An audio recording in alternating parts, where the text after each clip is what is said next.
Jevargi tehsil office ಎದುರುಗಡೆ ಕಳೆದ 133 ದಿವಸದಿಂದ ಜೇವರ್ಗಿ ತಾಲೂಕಿನ ಪೌರ ಕಾರ್ಮಿಕರ ಏನು 17 ಜನ ಅನ್ಯಾಯಕ್ಕೆ ಒಳಗಾಗಿರ್ತಕ್ಕಂಥವ್ರಿದ್ದಾರೆ. ಅವರಿಗೆ ಕೆಲಸ ಕೊಡಬೇಕು, ಅವ್ರ ಬಾಕಿ ವೇತನ ವಾಪಸ್ ಕೊಡಬೇಕು, ವಾಪಸ್ಸಿನದ ಹಾಕಬೇಕು, ಮತ್ತು ಜೊತೆಗೆ ಅವ್ರ ಮೇಲೆ ಹಾಕಿರ್ತಕ್ಕಂಥ ಕ್ರಿಮಿನಲ್ ಕೇಸನ್ನು ವಾಪಸ್ ತಗೊಳ್ಬೇಕು. ಯಾರು ತಪ್ಪಿತಸ್ಥ ಅಧಿಕಾರಿಗಳಿದ್ದಾರೆ ಅವ್ರ ವಿರುದ್ಧ ಕ್ರಮ ಕೈಗೊಳ್ಳಬೇಕು ಅಂತಕ್ಕಂಥ 4 ಬೇಡಿಕೆಗಳನ್ನು ಇಟ್ಕೊಂಡು ಚಳವಳಿ ಮಾಡ್ತಾ ಇದ್ದೇವೆ. ಈ ಚಳವಳಿ 133 ದಿವಸ ಆಯಿತು. ಆದರೂ ಕೂಡ ಅಧಿಕಾರಿಗಳು, ಶಾಸಕರು ಇದಕ್ಕೆ ಸರಿಯಾದಂಥ ರೀತಿಯಲ್ಲಿ ಸ್ಪಂದಿಸ್ತಾ ಇಲ್ಲ. ಹಾಗಾಗಿ ಯಾವುದೇ ಕಾರಣಕ್ಕೆ ನಾವು ನಮಗೆ ನ್ಯಾಯ ಸಿಗೋವರೆಗೂ ಈ ಹೋರಾಟವನ್ನು ನಿಲ್ಲಿಸೋದಿಲ್ಲ ಅಂತಕ್ಕಂಥ ಸ್ಪಷ್ಟವಾದಂಥ ಮಾತನ್ನು ಹೇಳ್ತಾ ಇದ್ದೀವಿ. ಇಲ್ಲಿ ಬಂದಾಗ ಹಲವಾರು ಬಾರಿ ಶಾಸಕರು ಸಚಿವರಾಗ್ತಾ ಇದ್ದಾರೆ, ಇನ್ನು ಸಚಿವರಾದ ಕೂಡ ನಿಮ್ಮ ಸಮಸ್ಯೆ ಬಗೆಹರಿಸ್ತಾರೆ ಅಂತಕ್ಕಂಥ ಮಾತನ್ನು ಅವರು ಕಾರ್ಯಕರ್ತರು ಅವ್ರ ನಾಯಕರು ಹೇಳಿದರು. ಈಗ ನಾವು ಮನವಿ ಮಾಡ್ಕೊಳ್ತೇವೆ, ಮಾನ್ಯ ಶಾಸಕರೇ, ತಾವು ಸಚಿವರಾಗಿದ್ದೀರಿ, ತಮಗೆ ಇದು 1 ನಿಮಿಷದ ಕೆಲಸ. ಆದರೆ ಅಧಿಕಾರಿಗಳು ಟೆಕ್ನಿಕಲ್ ಸಮಸ್ಯೆ, ಆ ಸಮಸ್ಯೆ, ಈ ಸಮಸ್ಯೆ ಅಂತ ಹೇಳಿ ತಮಗೆ ದಾರಿ ತಪ್ಪಿಸ್ತಾ ಇದ್ದಾರೆ.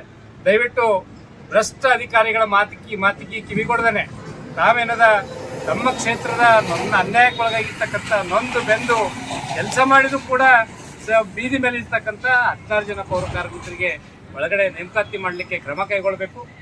ಆಮೇಲೆ ಯಾವುದೇ ಕಾರಣಕ್ಕೆ ಟೆಕ್ನಿಕಲ್ ಯಾವುದೂ ವಿಷಯ ಇಲ್ಲ, ಏನು ಅಧಿಕಾರಿಗಳು ದಿಕ್ಕು ತಪ್ಪಿಸ್ತಾ ಇದ್ದಾರೆ, ಅಧಿಕಾರಿಗಳ ಮಾತಿಗೆ ಮನ್ನಣೆ ಕೊಡ್ದಾನೆ ಇವರು ಇವ್ರ ವಿರುದ್ಧ ಅಪೀಲ್ ಹೋಗಿದ್ದಾರೆ, ಆ ಅಪೀಲ್ನ ವಾಪಸ್ ತೊಗೊಳ್ಬೇಕು, ಇವ್ರ ವಿರುದ್ಧ ಹಾಕಿರ್ತಕ್ಕಂಥ ಕ್ರಿಮಿನಲ್ ಕೇಸನ್ನು ವಾಪಸ್ ತೊಗೊಳ್ಬೇಕು ಅಂತಕ್ಕಂಥ ಆಗ್ರಹವನ್ನು ನಾವು ಮಾಡ್ತೇವೆ.